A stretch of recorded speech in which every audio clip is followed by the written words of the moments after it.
This week, Oliver needed a hand. Hey guys, actually, that was misleading. What Oliver really wanted was a fist. Why did he want it? I've learnt it's best not to ask. But Thingiverse rarely lets me down, and it didn't this time. This was almost exactly what I needed. But even though it's excellent work, for me the proportions were a little off. So I imported the file into Blender, and I focused on the grab command. This allows you to pull the shape as if it's made of clay. The trick is to be gentle, just pulling a tiny bit at a time. This allows you to effectively reshape the piece, whilst at the same time keeping as much of the detail as possible.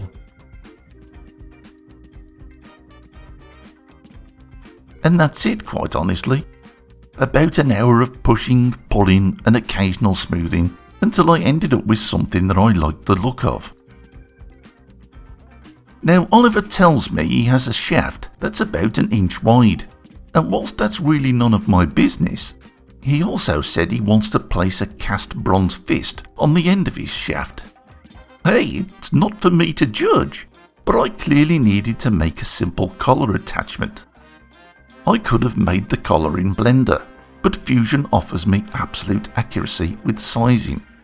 It was easy to make a 1-inch collar, and also to insert a 6mm hole, as Oliver intends to screw the fist with his shaft.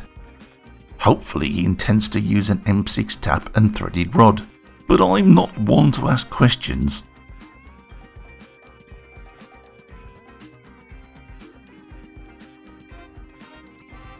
I booleaned away the now misshapen part of the design and imported the collar file. This gave me the opportunity to scale the fist to something more appropriate before boolean joining them for printing.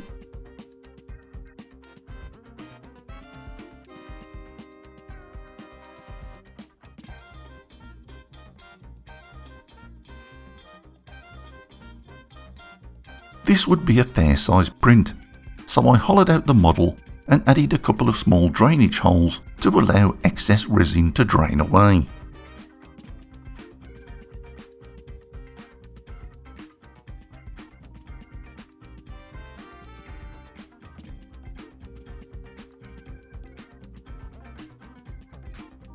And here it is, freshly printed on my Elegoo Mars using Bluecast X10 with added sharpenizer.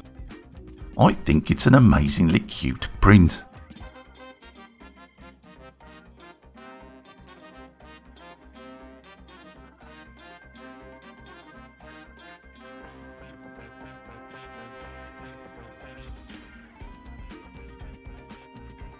I filled the drainage holes with a little carving wax, which is easily sanded to shape. I know, this brew arrangement seems a bit strange. I'm used to casting small things these days, and this is quite large. This made me think that shrinkage might come into play, so I added this thicker section to form a sort of riser, to feed the cooling metal. It's just a theory.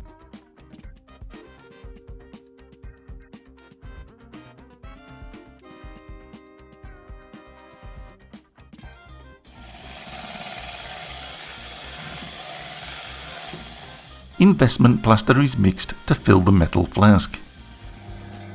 The plaster gets vacuumed to remove as much trapped air as possible. The plaster gets poured into the flask, vacuumed again to help it fill every void, then allowed to dry before being baked in a burnout oven.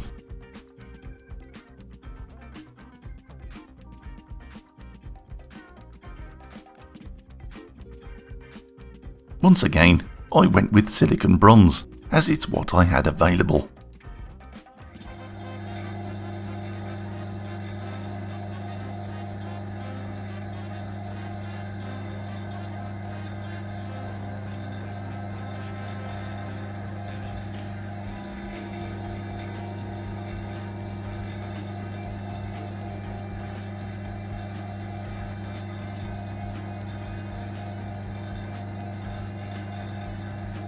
Oops, overfilled that a little.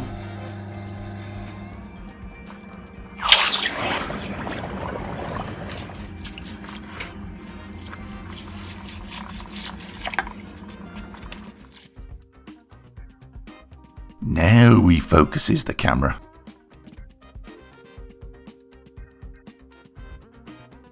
This might not look too bad at first glance, but there's plenty of flaws that I can see.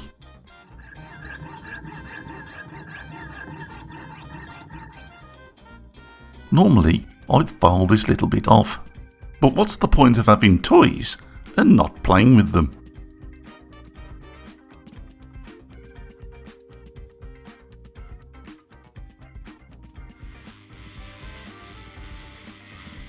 Oh yes, the Fordham makes this so much easier. Nice. I wanted to wire brush everything, but I don't have the right attachment for my Fordham. Typical. This cheap Dremel type tool feels cumbersome now after using the Fordham, but thankfully it still does a good job. The wire brushing revealed more flaws, and some I could possibly grind away, but not all of them.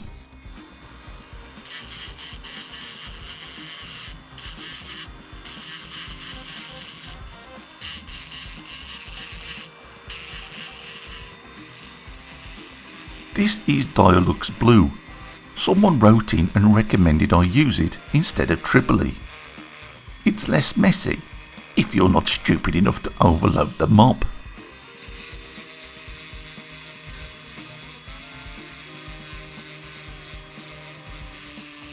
I followed that up with Dialux Rouge.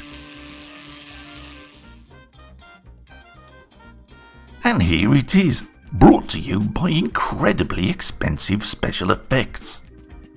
Yes, you've got to hand it to Oliver. He certainly had his finger on the pulse of this project. He could have palmed it off on anyone, but he handed it to me, and I knuckled down to it, hoping to get a thumbs up. Whew, I've exhausted my tiny mind of puns. Whether this is any good to Oliver, I don't yet know. There may be a few too many flaws, but I thought I'd share it with you guys anyway. So keep an eye on Oliver's channel in the weeks to come, and hopefully the true purpose behind this casting, or another I do in its place, will become clear. We can but hope. So that's it for me this time, guys. Take care, and thanks for watching.